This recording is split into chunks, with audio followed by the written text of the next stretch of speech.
Bienvenue sur notre chaîne. Aujourd'hui nous allons nous plonger dans l'une des histoires les plus terrifiantes et mystérieuses de l'histoire, celle de Jack l'Éventreur. Qui était Jack l'Éventreur? Jack l'Éventreur, connu en anglais sous le nom de Jack the Ripper, est un tueur en série qui a sévi dans le quartier de Whitechapel, à Londres, à la fin du 19e siècle. Sa véritable identité n'a jamais été confirmée et son nom est devenu synonyme de mystère et de terreur. Les crimes. Entre août et novembre 1888, 5 meurtres horribles ont été attribués à Jack l'Éventreur. Ses victimes étaient des femmes, généralement des prostituées, qui vivaient et travaillaient dans les rues de Whitechapel. Les meurtres étaient particulièrement brutaux, avec des mutilations choquantes qui suggéraient une certaine connaissance anatomique. Les victimes connues. Les 5 victimes canonisées, comme on les appelle, sont Mary Ann Nichols, assassinée le 31 août 1888, Annie Chapman, assassinée le 8 septembre 1888, Elizabeth Stride, assassinée le 30 septembre 1888, Catherine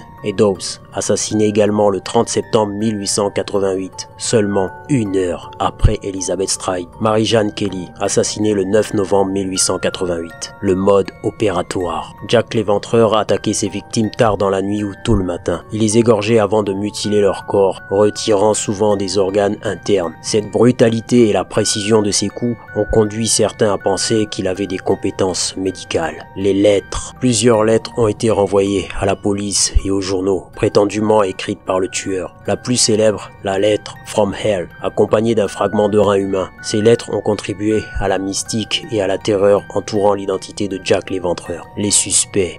Au fil des ans, de nombreux suspects ont été proposés, mais aucun n'a été définitivement identifié comme Jack l'Éventreur. Parmi les suspects les plus notables, on trouve Montague John Drake, un avocat et professeur dont la mort coïncide avec la fin des meurtres. Aaron Kosminski, un barbier polonais interné dans un asile, ayant vécu à Whitechapel. Michael Ostrog, un criminel russe et prétendument médecin. Walter Sticker, un artiste britannique soupçonné plus tard par l'auteur Patrice Cornwell. L'héritage. L'histoire de Jack l'Éventreur continue de fasciner et d'effrayer des générations. Son identité demeure un mystère et son nom est devenu synonyme des dangers et des ténèbres de la société victorienne. Des livres, des films, des séries télévisées ont été inspirés par ces crimes, perpétuant le mythe et la légende de Jack l'Éventreur. En conclusion, je voudrais juste dire que dans ce monde, il y a vraiment des tarés quoi. Voilà. Qu'est-ce qui pouvait bien passer par la tête d'un gars dont on n'a jamais su d'ailleurs l'identité, de pouvoir commettre autant de meurtres sur des femmes innocentes? Il avait peut-être un ressentiment contre les femmes, je ne sais pas. Il avait un problème dans tous les cas.